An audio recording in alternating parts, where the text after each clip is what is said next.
Good morning, Tampa Bay. Did you shake your head no at me? No, I was just kind of doing my morning ritual about just waking up like that. Rays are on another winning streak. Well, I mean, we'll see. It's at 3 now. The Lightning are giving away 8-year deals like they're Oprah. You get a deal, you get a deal, you get a deal. Everybody gets a deal. Pretty cool little nugget about NFL coaches and active NFL coaches in the league currently. And then Fox Sports actually puts together a pretty interesting post realignment kind of challenge, if you will. It's kind of, I mean, it's cool when you see it when you see it side by side. You're like, all right, this is actually kind of interesting. But I guess that kind of goes along the lines of, well, when the ACC and the Pac-12 are doing that loose partnership. I still don't understand, like, why would you use the term loose partnership? I'm not sure. Everybody, good morning. This is Channelside in the morning, of course, live on the Channelside Sports Network. I am Danny. That is Evan. Thank you if you are tuned in.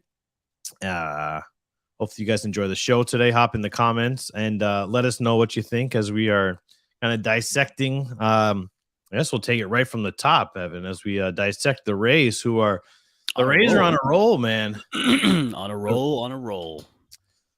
It's 3 games. I know. But I mean, this 4th game's against the Red Sox, so it's entirely possible that, I mean, the Red Sox are a good team. They play well against good teams. Yeah, but we're at that magical number, as you know. It is magic. Yeah, I'm going to the game tonight, so I mean, it'll be one of those. Let's get over that unmentionable when it comes to like. It's like that 4th win is voted. They're win streaks and stuff. So they've been playing well. I can't take anything away from how well they've been playing, especially against a divisional opponent that was not too long ago in the place where the Rays are back at it again in 2nd place, and now they're slowly increasing their lead against the Red Sox, and it's nice. It's nice. I want to enjoy it, but I'm being very optimistic here about what usually happens after that 3rd game. Right. I mean, even still, I mean, if you look beyond this series, right, they've got the red hot Baltimore Orioles who they're guaranteed to bring that 10-game winning streak in. Scorching hot. I mean, if you look at, so, we always pull up the baseball reference playoff odds. The Rays are up another 3.2% as of yesterday, so they are at 80.9% now. The Orioles over the last 30 days are up 15%, whereas the Blue Jays are down 37.7%. The Orioles are 2 games out of the 2nd wild card spot. Right. They're 2 games out of taking over 3rd place. Exactly. This is what you hope for. And what's even more crazy? I didn't even realize that this is not even the tightest division. The AL Central is even tighter. Yeah, but that's a terrible division, though. Right. But I'm just, in terms of how close it is, I mean, yeah, that's not a great division of lackluster of like they're just over 500 teams, like just over 500. Right. Yeah. So it's mediocrity, tighten it, which is, I mean, if you're a fan of those teams, it's still probably exciting as well because that division is wide open. Unfortunately, the AL East is not wide open. But I mean, hey, the Yankees are on a losing streak. Losing to the Reds. It seems like every good team is losing to the Reds nowadays. What if they got in the water up in Cincy? You know what? I think the Reds are just like, screw it. We're just going to ruin everybody's day by beating them. I mean, it's fair. But going back to the Rays, yeah, I mean, they've been playing great baseball against the teams that you want to win against, and that would be the Red Sox. And, we talked about guys that need to step up. We've got guys that have stepped up in place of the ones that are injured. I mean, Josh Lowe last night stepping up, hitting some good balls. Taylor Walls, who we've been really critical about, made some great plays in the defense. Had a huge, big old homer last night. That was good too. Yep. So the guys that are, being the subs that they are, they've been starting to play good baseball, and that's what we've been wanting to see, especially against the divisional opponents that, just not too long ago we were looking up at them, and now they're looking up at us. But let's give a big congratulations to Shane McClanahan, by the way. Yeah. Winning his 10th start, pretty much stamping his mark as he should be the starter for the AL team for the All-Star game coming up. So he looked fantastic last night. That's what you want out of your starter. A lot of people were critical of Cash for pulling him kind of early. I kind of said that last night too, and a certain person from a certain radio station was trying to clown me on that. But I was just stating the facts. It was too bad he got pulled, but it would have been nice to see him go a little bit longer. But I understand why he got pulled. I mean, you have to save his arm, and you have possibly the All-Star break coming up. You don't want to overwork him, but when he's pitching a gem kind of like that, you kind of want to see him go a little bit longer than 7 innings. But it's understandable. Yeah, is that not like the underlying issue with Kevin Cash all the time is just pulling pitchers earlier than he would like? I think it's league wide now because you hardly see any pitchers have complete games. I mean, can you remember the last time a pitcher had a complete game? I can't. You can't. You don't really see that anymore because I think the value of starting pitchers' arms is the value of them now is so critical, especially in this day and age where Tommy John surgeries are just popping up left and right, especially for like the aces that we see in rotations. And, they've been hitting the Rays a lot. I mean, we saw that with Tyler Glass now. He might be coming back pretty soon, but it would have been nice to have him for the full year last year and this year as well. So you're not I'm trying to remember which outlet put this. It may have been ESPN, where ESPN was saying it was kind of like the death of the starting pitching. Like, is it going to come to the point where you won't really see like the Clayton Kershaws of the world, or because I honestly think Clayton Kershaw is like the last of the real starting pitchers that really go the lengths sometimes. And I think it's going to come to the point where a lot of teams are adopting this opener and then bullpen by committee for playing baseball now, which to me, it's the Rays' fault on this. They started this.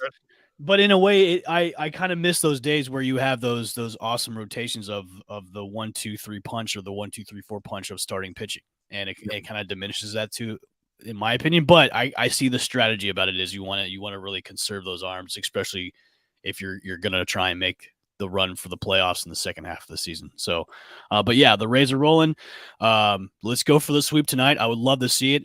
If it doesn't happen, they still take the series win against the Red Sox. But either way, they've been playing great baseball, and let's keep the momentum coming because you got the red hot Baltimore Orioles coming into town this weekend. So yeah, I mean, just think, and I don't want to wish bad juju on it, but just like let's just think, if the Orioles pull off 2 games in Tampa, I mean, like you're talking about now, they're jumping up from 5th all the way, depending on what happens with the Red Sox and the Blue Jays, of course. But you're talking about a team that's possibly jumping from 5th all the way up to 3rd. That would be 2 days from now, or 3 days from now. It's insane. It's interesting, man. I kind of almost want it to happen too, to make it even more of a chaotic experience in the AL East, because now you have a team that's been in the dredge for God knows how long, and now they're all of a sudden making a push to be in the playoff race. I love it. I crave it. I want it. I need it. This is what you want out of this division. Yeah. You know what I mean? Like, unless you're a Yankee fan, of course, you don't want to see the division kind of closing in together. So if you do have any sort of retraction on your season, Danny, remember I said early on, like, watch, the New York Yankees will collapse in the second half. Yeah. It's starting to kind of maybe peek its head over around the corner where the Yankees aren't playing so well. And they've got everybody healthy too on their team. So maybe it's peaking that, hey, might be time for a collapse there in New York. I mean, yeah, all seasons are games of highs and lows, though. They should be peaks and valleys. Remember, peaks and valleys. We'll go peaks and valleys. Peaks and valleys. But it's it's expected at some point you're going to have some sort of losing streak. You should. Right. I mean, unless you're like the 72-10 Bulls in 96, but like you should be expected. There's just too much baseball to not have any sort of streak, whether it's a win or a loss streak. Right. I totally agree on that. I totally agree. But yeah. Oh, I mean, but it'd be nice. It'd be nice to see the Yankees collapse in the second half.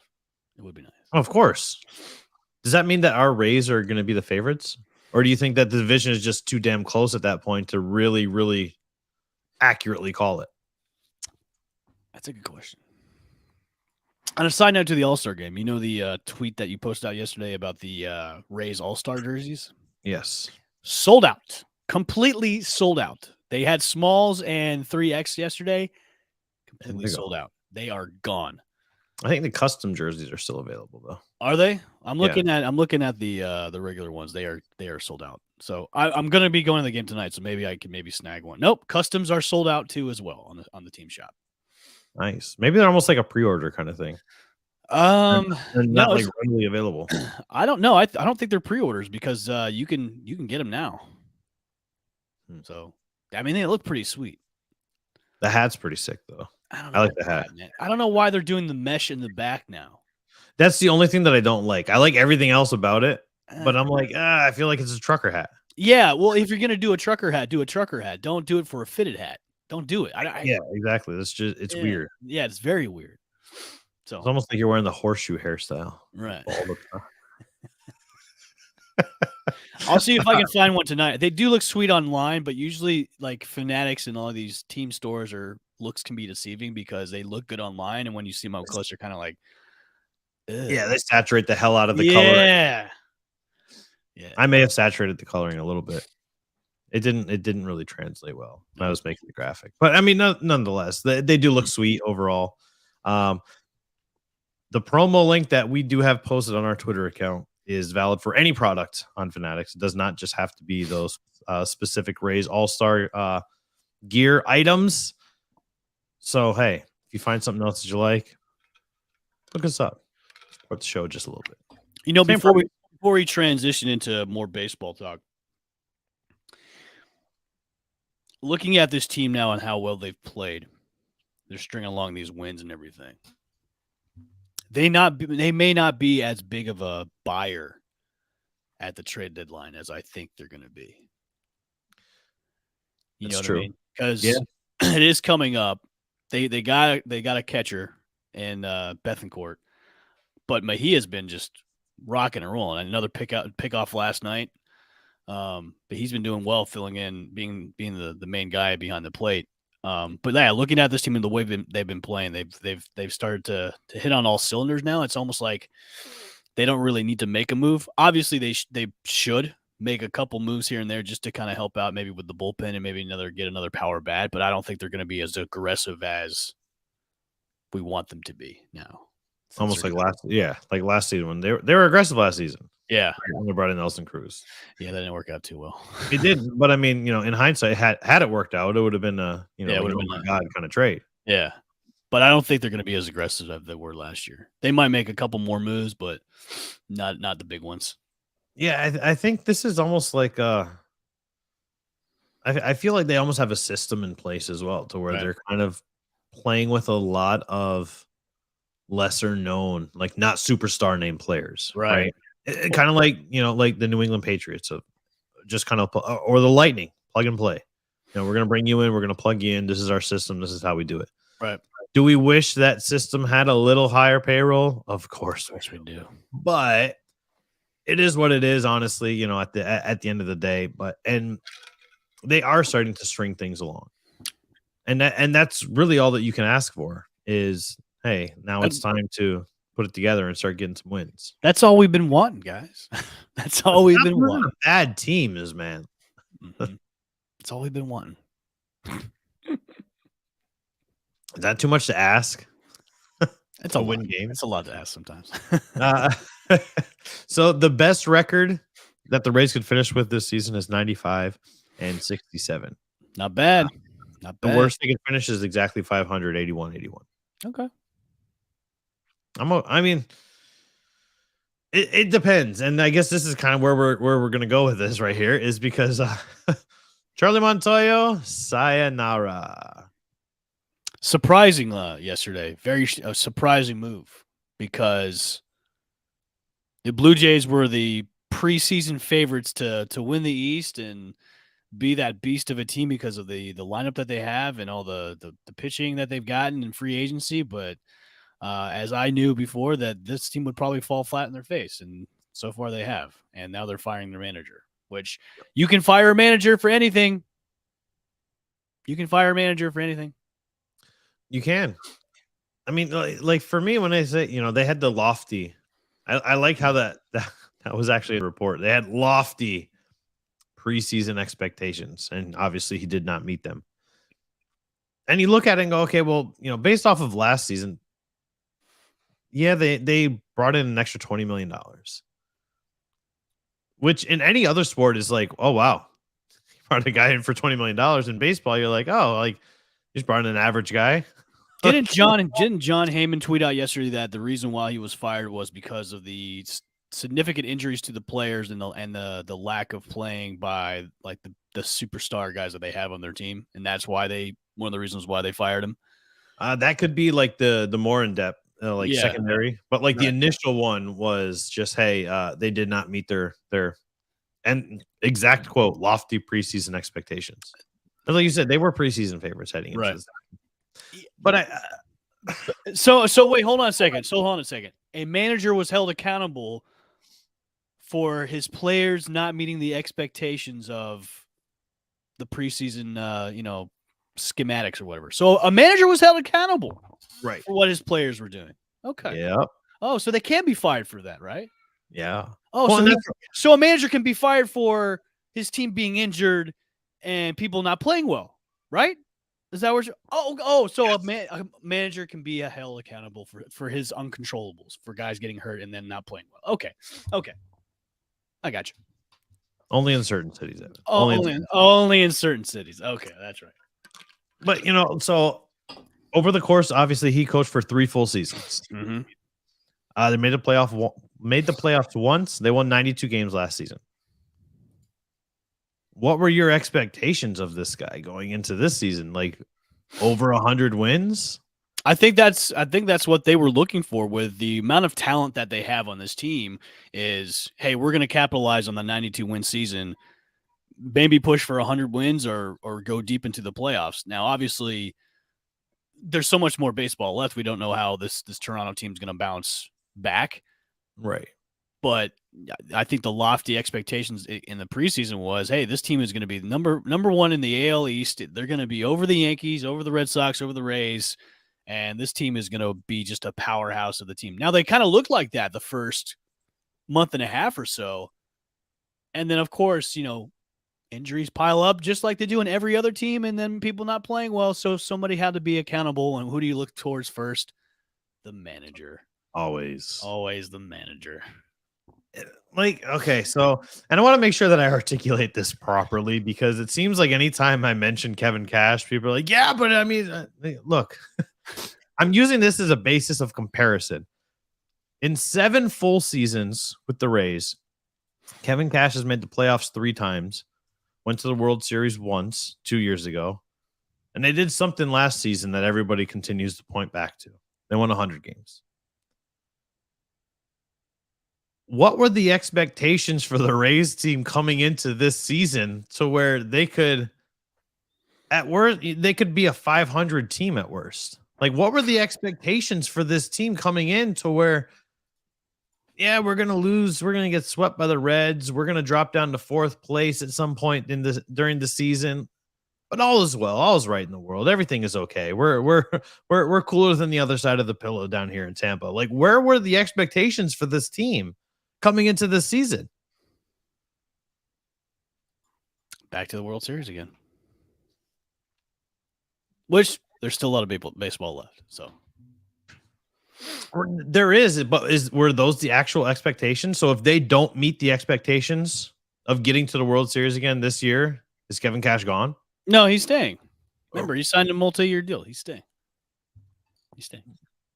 But years. I know what you're saying. I know what you're saying. And like I said, I'm not saying that Kevin Cash should be fired. I'm not saying he should be. I'm on the fence about it. I have no feelings towards any baseball manager. It doesn't matter who it is. Joe Madden, love Joe Madden. He was great. It's time for him to go. Time for him to go. Whatever. It is what it is. It's a business. You know what? He'll be back. He'll be the manager of the Toronto Blue Jays. He probably will. That's not shocking if that happens. He shouldn't have gotten fired by the Angels, but they held him accountable. They held him accountable. That's true because they had lofty expectations. But he also did lose 12 straight. And then he was a dick to the reporter. It was probably a combination of like, yeah, your response really seems like you didn't care that you lost 12 games. Let me ask you this, Danny, though. I mean, the Blue Jays under Charlie Montoyo were a good team. I mean, they were a scary team. They were right in the thick of things in the AL East for his tenure as manager of the Blue Jays. I was really shocked because they did this, and because I mean especially halfway through the season, you're giving up on your manager. I mean, your team is still in the thick of it. Like you guys, they're not below 500. They're not like out of it just yet. I mean, they're still in the wild card race. They're only out by a couple of games. So to me, to kind of fire their manager halfway through the season when you're still relatively in it is a little bit of a kind of a head scratcher, because it almost is like saying, hey, we give up. We're throwing in the towel on this already, even though we're still kind of in the thick of everything too. Yeah. So I was kind of shocked about the move because, looking at our team where we have the most injuries in the league right now.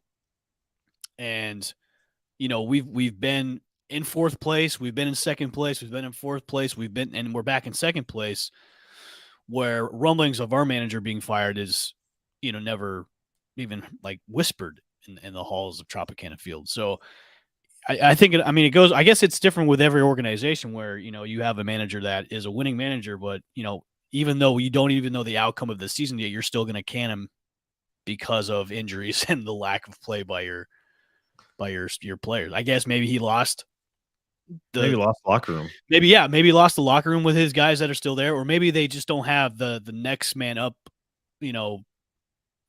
mentality to the next man up guys that they wish they had in their, coming up in the farm system on their team. But I was just kind of like shocked about this move because this team is still kind of in the thick of the playoff race, and you're kind of doing this halfway. You're doing this before the break, where sometimes teams turn around after the break and get into the playoff race. So it's just kind of shocking about this. But hey, yeah, it is. But hey, it's not my team, so whatever. Right. It's not our team. I'm just so like you hit the nail on the head though. I'm confused as to why at no point has Kevin Cash been on the hot seat. That's all I want to say is, like, if you're playing bad and you're continuously playing bad, you should never be, unless you're like a Bill Belichick style coach, you should never be like content. You should never feel 100% comfortable with your job, because your job is a direct reflection of how your team is performing, no matter what the sport is. Well, let's look at it this way too. When we weren't playing as well and the injuries started piling up on this team, and we were kind of sliding down in the fourth place, I'm sure there was some kind of talk about, how is this team going to react to this? We're bringing up all these guys from the minor leagues. How is the play going to be affected by all these new guys that are coming up, and their major league experience is relatively, not there. They've been in the minors for a very long time. Haven't had that major league experience yet. I think, how you got to look at this team is how are they going to be resilient to be able to get out of that hole that they've dug themselves because of injuries and maybe because of lack of playing it, because of the base running has been kind of terrible, and the play and defensive wise has been kind of not great either. So it's kind of like, okay, let's see how they react to this. And they've reacted in the kind of way we all kind of really wanted them and expected them to do, is play better baseball with the guys that you have on the field. Mm-hmm. So if it was flipped where, the Rays and Kevin Cash were in the situation where the Blue Jays are in, where a ton of guys on the injury list and the guys that they brought up aren't playing well, and they haven't bounced back. They just kind of seem just on a slide down and or playing mediocre baseball. Then I can see the rumblings happening. Okay, maybe it's time we shake it up and maybe look for a change at a manager. So I think it all depends on how the team reacts to what's going on. You know what I mean? Right. I guess, yeah. I guess to be fair, the Rays, they bounced back. They fell down, they bounced back, they fell down, they bounced back. So they've really just been towing the line. Right. Is what they've done. You know, they'll win 3, they'll lose 3, they'll win 3. And it's, you know, it's frustrating as a fan when you're like, all right, yeah, you're gonna sweep the Red Sox, you're gonna win a Red Sox series, you're gonna win a series against the Yankees, and then you're gonna get swept by the Reds. Right. And then you're going to bounce right back and win another series against the Red Sox with the potential to sweep. And then you've got the double-digit win streak of Baltimore coming into town, which who the hell knows how that series is going to play out? Because we're not talking about the Baltimore Orioles, which have been the shittiest team in the division and all of baseball. We're talking about a team that's red hot right now, where they're firing on all cylinders. Now, granted, they've been playing teams that are sub 500 and aren't that great, but those are the teams that you want to beat to be on a win streak anyways. Right. So, you know, I'm excited to see this series this weekend because you've got the scorching hot team coming into our hood, and, you know, you're playing a team which hopefully the Rays are going to stay warm and going into that hot mode too as well. So you got 2 hot teams going against each other, battling it out. It would be very nice to go into the break. Yeah. On a big streak. Mm-hmm. Especially halting the Orioles streak. That would be even better. Yeah. I would love to see it. I mean, who knows? Well, who do we have on tonight? Cutter Crawford and Drew Rasmussen are on the mound today. Good matchup. I think I smell a sweep, man. I do as well because the Red Sox are good. Yeah. I smell it. But it's also like they're getting it done by scoring a lot of runs. It's not like they're winning 1-0, 2-0, 2-1. No, they're scoring. And when you're scoring and you've got the great rotation that we have on the Tampa Bay Rays team, good things are going to happen. And we're seeing what happens. It's just, like I said, it's not translating over to bad teams for some reason. Do you, looking at the All-Star game, do you think it's smart for Shane to start and pitch? Yeah. I don't see why not. I always have that fear of the injury bug. Because I look at the home run derby where the guys that go in to do a home run derby, usually some of them take a nosedive the second half because they're gassed after the home run derby. Right. That's all I'm always wary about. Okay, if we're kind of like in the middle of this playoff thing and you have our ace starting, if I'm Kevin Cash, I'm like, he's pitching to one guy and then he's out. Right. I'm not having him go face more than that. If one guy, he's gone, and then you can fill in with Shohei Ohtani because I know he's nominated for being a pitcher as well. Right. Or put in Nestor Ortiz from New York. But other than that, I'm not risking my ace for this stupid game that nobody really cares about. I mean, he doesn't really risk his ace during regular season games. Well, that's true too. That's true too. I let him pitch 3 innings a game. You better not go past 3. I'm just saying. I mean, I as a manager, I would be like, okay, you're on a pitch count in this stupid game. You have 10 pitches and then you're done. Right. So, I mean, that's fair because nobody really cares about the All-Star game. Nobody cares about any of the All-Star games in any of the leagues. I don't even think the fans really truly care anymore. We care more about the stuff surrounding it. We care more about the home run derby, the celebrity softball game. That's what we care about. Yep. We don't care about the game. Remember when MTV used to do the Rock and Jock? Hell yeah, they need to bring back Rock and Jock. Rock and Jock was the best, dude. I mean, they don't play music on MTV, I don't think, anymore. So just bring back Rock and Jock because that ain't music either. Dude, Rock and Jock was the best. I loved it. I thought it was fantastic. Yeah. That was when MTV was at its prime. Yeah, honestly, it was. Another announcement for the home run derby came out yesterday. I know there's a few guys that were added to it yesterday. Yeah, this home run derby is just it's just absolutely stacked.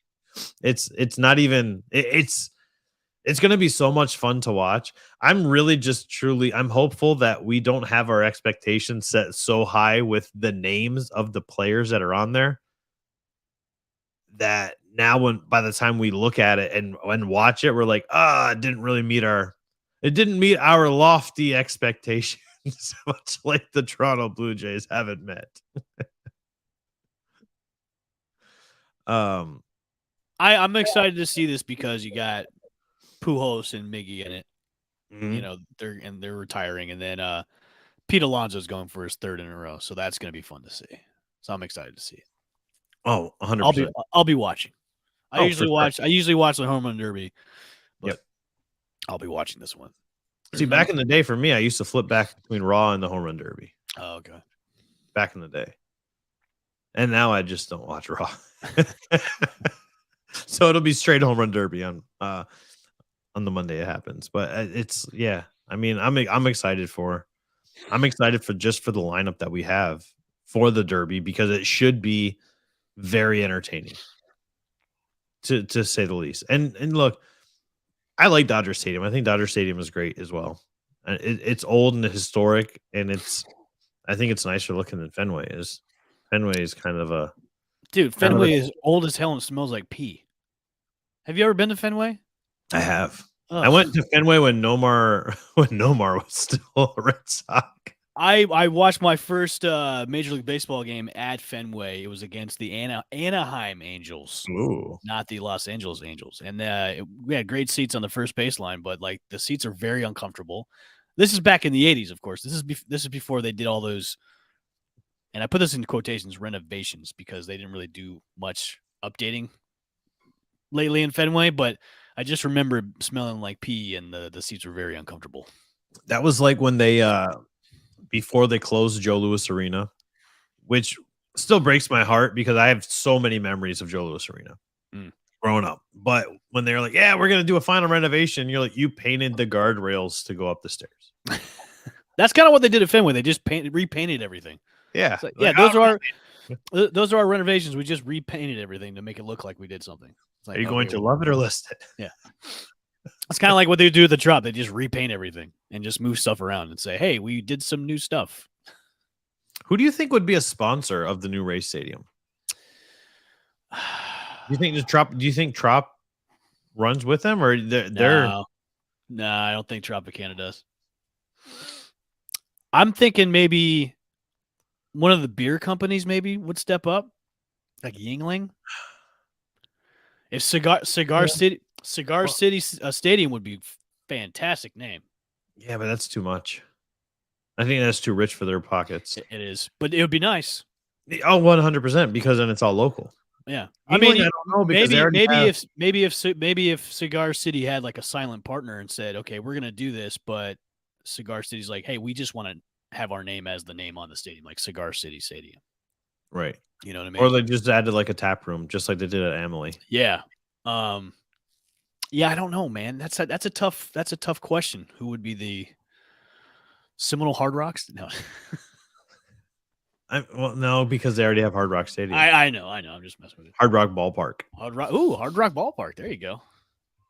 Yeah, it'd be a tough one. I don't know who would step up and say, "Hey, we're gonna do this," and you get the name. I would love to. My pick is Cigar City Stadium. That would be great. I think that would be cool. Yeah, I don't know if Yingling will do it because they already have the Sun Dome. There's the Yingling Center now. That's true. Hey, you can have more than just one. It's true. I mean, Yingling is huge out here. Yeah, that is for sure. Yeah, that'll be a fun. Maybe we'll put out a poll. Who do you think? Who do you think should be the stadium? Yeah. And if you're tuned in, because I see there's quite a few people tuned in on Twitter right now. That's why you keep seeing me grab my phone, trying to interact with people on Twitter, because it doesn't translate over to here. It's only Facebook and YouTube that come over here. You could call it the Highlight Stadium after the beer. There you go. Highlight Stadium. I like that. Cigar City, call me up. What's up? Do a Coppertail Cove inside of there. The Free Dive Arena. Sounds like suicide. Yeah. Jesus. Oh, good Lord. Moving on. The Oprah Winfrey of general managers in hockey, Julian Brisbois. And Anthony JBB Cirelli, we trust, man. And good JBB we Lord. trust. Anthony Cirelli, Eric Cernak, and Mikhail Sergachev all signed through 2031. First of all, how weird does it say 2031? And tell me how weird that feels to say that. 2031, which is what? 8 years. 8 years away? 9 years away? So weird to say. Mm-hmm. So weird to say. But I mean, all right, so Cernak is he's got a $5.2 million AAV. Cirelli's at $6.25 million, and Sergachev is at $8.5 million. I mean, they find ways to get it done. And here's the thing: is they did the same thing with Ryan McDonough. They signed this long extension, and then they traded him. So at some point, obviously, the three of these guys are going to end up being traded towards the end of this contract because it's going to get them more prospects, and which is fine because they're in their prime right now. Right. These guys are in their mid-20s, prime time. So by the end of their contracts, they're going to be over the age of 30. Yep. That's usually the time, the shelf life anyways, where you say, hey, we'll give you this, and that for your prospects. It's a smart move. It's just such a smart move to do this for these guys. And we have, 5 or 6 years left with these guys before, the trades start to happen, but we've got these guys in their prime. Now, obviously we had to make a couple sacrifices, but yeah, when they announced all these signings yesterday, it was like, how are you guys getting the money? Like, where's this money coming from? I'm telling you, man. This is the way, and this has been the way that Brisbois has run this team since he took over from Yzerman. This is the way. This is the way. This is the way. He signs these long-term deals, which essentially guarantees you to get more money, and then I don't want to say lowballs, but because you're signing a long-term deal, you're able to lower that AAV and lower the cap hit. It's crazy to me that no other GM has. I'm glad they haven't, but it's also just crazy to me that no other GM has figured this out yet. I'm fine they haven't figured it out yet. Right, exactly. Unfortunately, we did lose Andre Palat to New Jersey.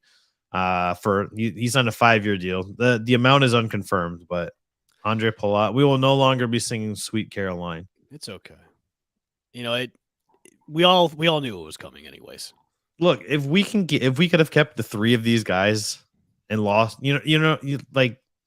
that's still a win for the Tampa. Yes, but then we also got the Russian mafia back together by re-signing Vladislav Nameskov. He's back. Yes, he's back. Yes, he's back. The Russians have taken over Tampa Bay. It's great.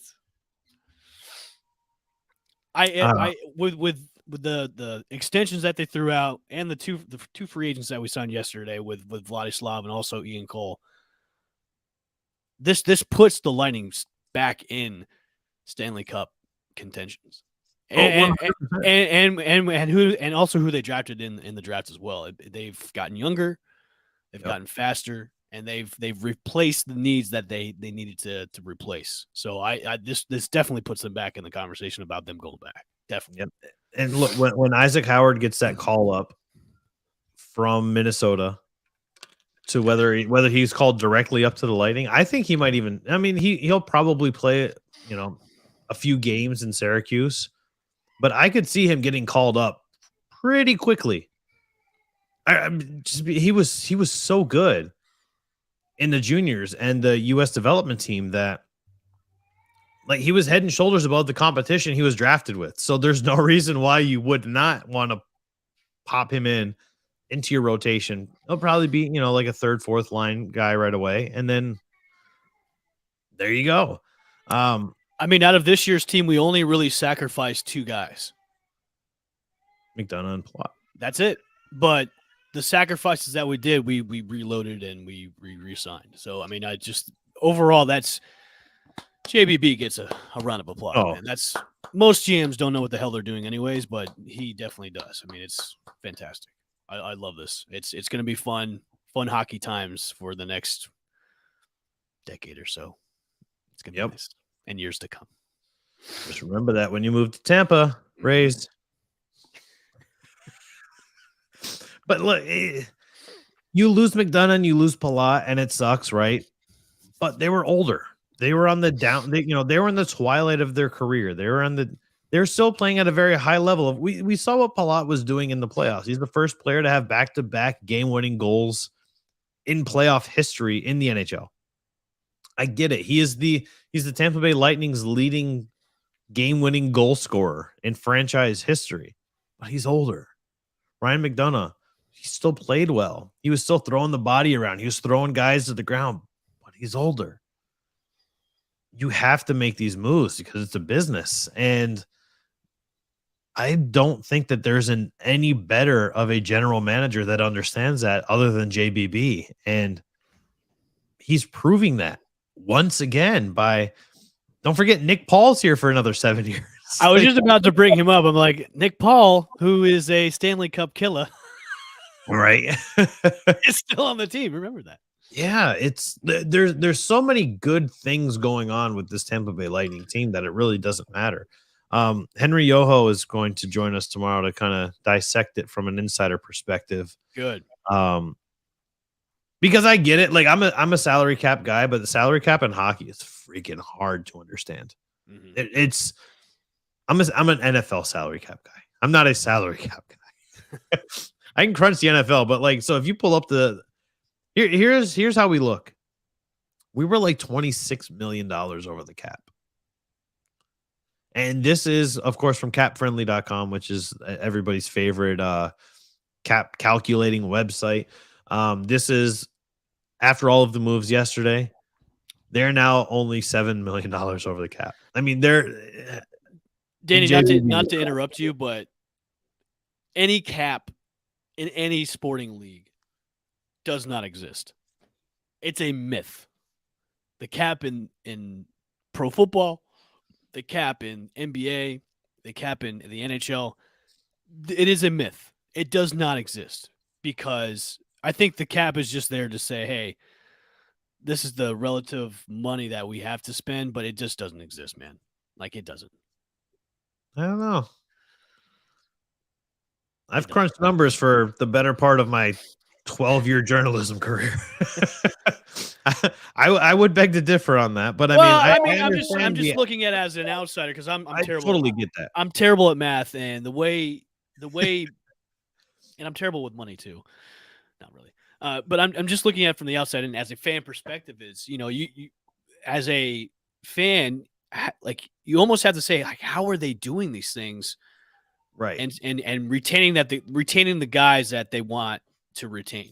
Obviously there's going to be a few guys that slip through the cracks and go and test free agency and go sign with other teams. I mean, we saw that with Palat yesterday, but to retain really the core guys that you want to retain is you're almost repitching these guys too on the extension. And it also has to do with the culture of the team too, as well.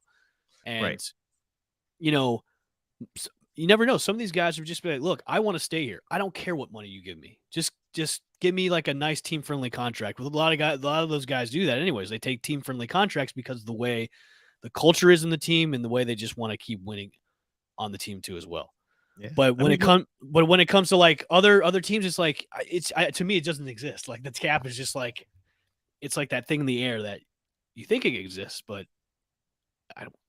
See, the NHL cap is just so because they have the LTIR, the long-term injury relief. They have like the short-term injury. They have so many different variables, and that's kind of like the NBA contract where they're like, well, they have exclusive bird rights and not exclusive bird rights and regular bird rights and then salary cap and then luxury tax and then luxury tax salary cap. And you're like, yeah, I understand NFL. I could speak to that. When I look at the NHL salary cap, like to me, I understand it from a high level because I understand the NFL salary cap on how that works. Right. So when we sign, when we sign Nick Paul or Cernak or Cirelli or Sergachev or any of these guys, I expect 5+ year contracts every single time because that's going to lower the value of that contract on your annual cap hit. So I totally get that. But I don't that's where it starts to get a little convoluted for me, is when you start talking about, oh yeah, well, the long-term injury relief. Like when they put Nikita Kucherov on there for the first Cup win. And there was, oh, they cheated the cap. They cheated the cap. Cooch was on LTIR. Oh, that's a thing. Whether you understand it or not, I don't understand it. But whether you do or not, that is a thing. And that's, if you are injured for a long period of time, that's where you go. You go to the long-term injury relief salary pool. That's where you go. Like, I don't know how else to explain that to you, but that's where it is. So hopefully we get some clarity tomorrow when Henry joins us. I want him to explain it to me like I'm a 5-year-old child, because I'm still in kind of awe about this. But I mean, yesterday was just, it was. That's what you want to see out of a general manager. Yes, is bringing these guys back to make another run, and that's what they're wanting to do. It's. I mean, JBB is up there with Jason Light, with the moves they're making to make these winning franchise continue. The winning ways of the Tampa Bay Lightning. A puncher though in the 4th round. Well, people still hold Jason Light accountable for that. Like, you know what? They won a Super Bowl. It's for that. How many years ago? But Kevin Cash can get a pass. Listen, you win a championship, things can be forgiven. Like Roberto Aguayo, you can forgive about that, taking Roberto Aguayo in the 2nd round. Things can be forgiven if you win a championship. You mentioned the culture, and we talk about the culture a lot in Tampa Bay. Look at what happened with Johnny Gaudreau in Calgary. Calgary offered Johnny Gaudreau like $12 million more than Columbus offered him. And he was like, nah, I'm good. Like, how bad is the culture in Calgary? I mean, it is Calgary. I mean, yeah, I don't. Yeah, maybe he just got tired of getting whooped by Connor McDavid, and who knows? But that culture is everything, man. When you've got a winning team, you've got a winning culture. You've got players that want to come down, and you have players that want. You got the best coach in the league. I don't care if he doesn't win the award for it. Yeah, I have some breaking news right now. Uh-oh. Twitter is down. Like, Twitter has stopped working. Twitter is down? Twitter has stopped working. I wonder if that's relative to Elon Musk. I think Elon is oh, you're going to threaten me? I'm going to threaten you with Twitter being down. So it is down. I digress. Oh, Twitter's up for me. Did you get banned? Maybe. Did you get banned for saying you want Jameis Winston on the Bucks? Yeah, good segue. That was not even an attempt at a segue. But I didn't even blink. I was like, you know what? I'm just gonna say Jameis Winston and see what everybody says. That was. And then it was a GIF off. I love it. Yeah. Fox Sports put this out. There's only eight active NFL coaches that have won a Super Bowl. Of course, Bill Belichick, Andy Reid, Mike Tomlin, John Harbaugh, Mike McCarthy, Pete Carroll, Doug Peterson, and Sean McVay. My question to you is, with our current Super Bowl favorites being both our Tampa Bay Buccaneers and the Buffalo Bills, we saw this plan out in hockey. The preseason favorites to go to the Stanley Cup, where the Avalanche and the Lightning. That happened. Is this something that we can see actually happening? Because you look at, per the Hard Rock Sportsbook numbers, the Buffalo Bills are the favorites to win the Super Bowl at plus 650. The Bucks are right behind them at plus 700. And then they have 300 points in between the rest of them, between the Chiefs and the Rams. Well, as long as the Bills don't get into a situation where they're in overtime again, they have a chance to maybe go to the Super Bowl. I'm glad they changed that rule. I think that's stupid. I think last year a lot of people did want to see the Bucks and the Bills play in the Super Bowl. That was the matchup everybody was wanting to have. Obviously, that didn't turn out the way it did, but I would love to see that. Would be a great matchup. Yeah, that would be a great matchup with the Bills and the Bucks. Just watching Josh Allen and Tom Brady just lighten up the sky, and it's going to be one of those games, where I would expect that would be a very high scoring game. And what obviously this is a pre prediction. What a great way for Todd Bowles to kind of put that stamp on. He get the monkey off his back, from the people that kind of really kind of doubt him because of his first tenure as a head coach with the New York Jets didn't go so well. What do you mean the people? Everybody. Sorry, everybody. And look, if you doubt him, you doubt him. But at the end of the day, he was a defensive coordinator that got promoted because he is a damn good defensive coordinator. Mm-hmm. This Buccaneers team is not that same Jets team. It's not even remotely close. So to assume that you can write him off coming into the season going, yeah, well, he sucked with the Jets. You could have given Bill Belichick to the Jets, and the Jets still would have sucked. That's true. Mark Sanchez is your starting quarterback. Done. Say less. It's over. I hope that we see this Super Bowl matchup, and I would like to see a ninth head coach because a lot of those head coaches, like if we pull that graphic back up, a lot of these head coaches are on their way out. Andy Reid, a couple of years left. Bill Belichick, a couple of years left. Well, yeah. Also, look at besides Sean McVay, the rest of those guys haven't won it except for Andy Reid. Okay, so Andy Reid and Sean McVay, the rest of those guys haven't won a champ, haven't really been back to the dance in a very long time. Yeah, well, I mean, Doug Peterson won in Philly a couple of years ago, but he ain't going to the Super Bowl with the Jags for a long time. No, and Mike McCarthy, I mean, he's on his second. He's coaching his second team. Yep. After a hiatus, and look, the Cowboys are going nowhere as well because the Cowboys have Jerry Jones. When you've got Jerry Jones as your owner and your GM, you ain't going nowhere, man. And the Seahawks are now in rebuilding mode. So Pete Carroll's like 79 years old. I'm surprised he didn't hang it up after Russell Wilson went to Denver. Like I'm really surprised he's sticking with the Seahawks.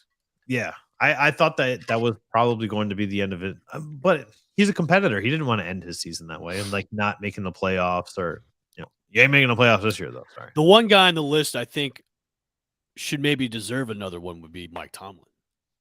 I agree. Because he's a damn good coach, and he's obviously had to deal with Big Ben's decline the past few seasons, where Big Ben should have retired 3 or 4 years ago instead of just last year. Right. And now he's at a crossroads because he's got a quarterback question: where is Mitchell Trubisky the guy, or are we going to maybe wait until Kenny Pickett's ready? I think they've got a good conundrum at quarterback in Pittsburgh. Because you got to remember, is Mitchell Trubisky that he had one season where he looked fantastic in Chicago, but everybody looked fantastic that season in Chicago on offense. And then literally the very next season when Matt Nagy took over play calling, everybody looked like crap. We'll see. Because, I mean, he also had a good season as a backup.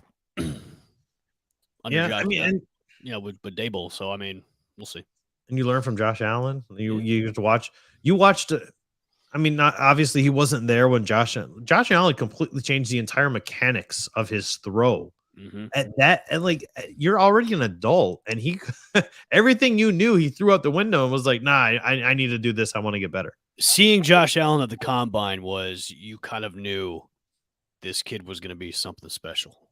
Yep. Now I know a lot of people had question marks about him because he's coming from Wyoming and everything, and Wyoming's not a big school. But the way he was performing at the combine, it was like, this kid's got a cannon, man. Yeah.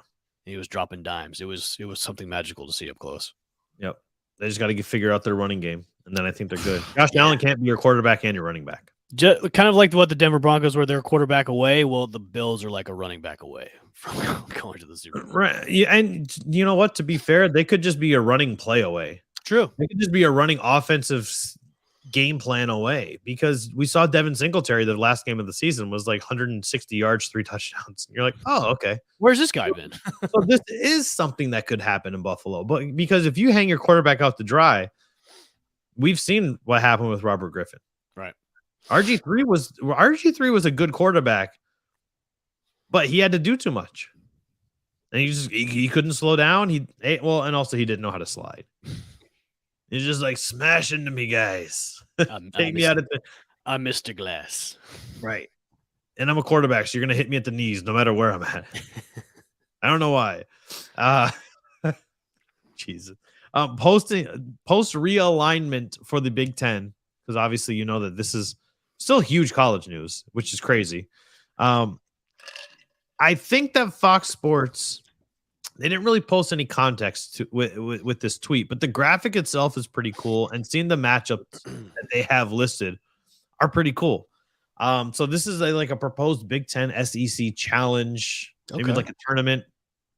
And man, like look at some of these Ohio State and Alabama, Michigan and Georgia.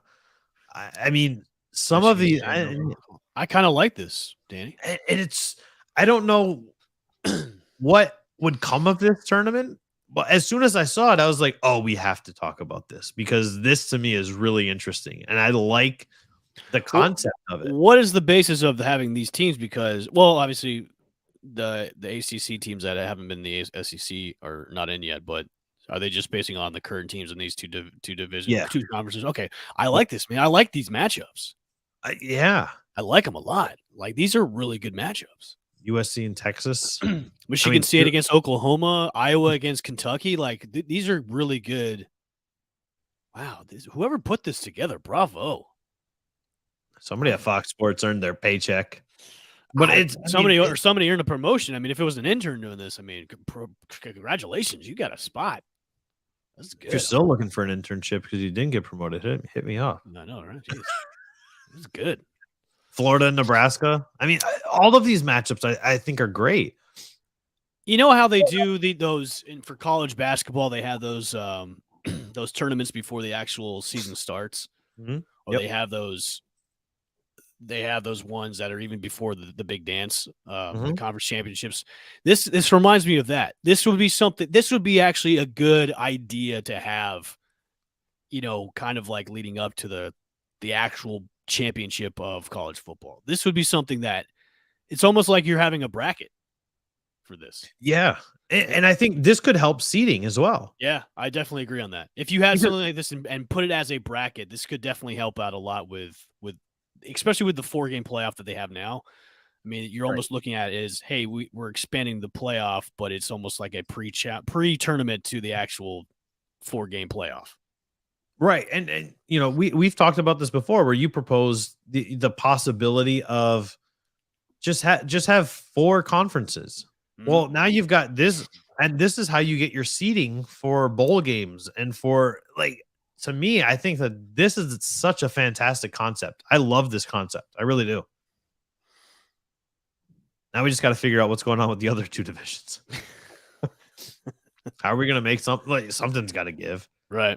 Take that loose partnership between the Pac-12 and the ACC, which makes no sense because they're on opposite sides of the U.S., but take that loose partnership and make something actually happen with it. I think I love it. I'm all for. I would love to see the USC-Texas matchup if the 2 teams were good like they were back in the day when Vince Young and oh hell yeah, Reggie. Like I said, I even look at like Nebraska and Florida. Think about when Nebraska was good in like the mid '90s. Florida was good, if not decent. Depending on the season in the mid '90s as well. And man, this is just so it's very. It's good. I was like, oh, let's do it. I want to see this. This looks good to me. I'm all for it. Fox Sports getting something right? Yeah, let us know what you guys think. There's still people tuned in on Twitter. We appreciate you guys following along. Appreciate you listening in, and hopefully you guys enjoyed the show today because that is going to do it for us today. And tomorrow we got Henry Yoho from Bolts by the Bay. He's going to educate Evan. Please do. On the NHL salary cap. Hopefully he's able to articulate it because sometimes you just understand it and then you can't really teach. You know what I mean? I don't know. I guess I will give you my recap of game 4 tomorrow because I'll be at the game. I know. Tomorrow. I like it. Tomorrow. Yeah. I'm excited for you. Anything? Do you guys have anything planned for the game, or are you just gonna go hang out? Just gonna go hang out and observe and just kind of, I'm going without the kids. I'm going with a couple of buddies so I can kind of relax a little bit. Just kind of there you go. Baseball. Yeah, I like it. Yeah. Well, Evan, have fun there. Enjoy the game tonight, everybody. We appreciate you guys tuning in to Channelside in the morning on the Channelside Sports Network. We will do it all over again tomorrow. We'll have a first-hand recap of the final game of the Red Sox Rays series. I'm just saying, if the streak ends at 3, you're now 0-2 on the season. Just going to throw that out there. We'll be back tomorrow. Please make sure you follow us on all the social media networks. Just search for the Channelside Sports Network. If you are watching us on YouTube, hit that subscribe button, hit the little bell, get a notification. Ding. I like it. We go on early. 8 a.m. is a perfect time for a morning show, but for some people it is a little too early to get, their full motor skills functioning. So hit the little bell, get everything rolling, and hop in the comments. We've got a lot of exciting news coming up. Some confirmations may or may not have happened last night of things that are going to be changing around here very soon. So I'm excited. I can't wait to announce everything with everybody else. So I'm Danny. I don't even know what you're going to be announcing, so it's kind of cool for me. So I like it. I am Danny. That is Evan. We will see you mañana.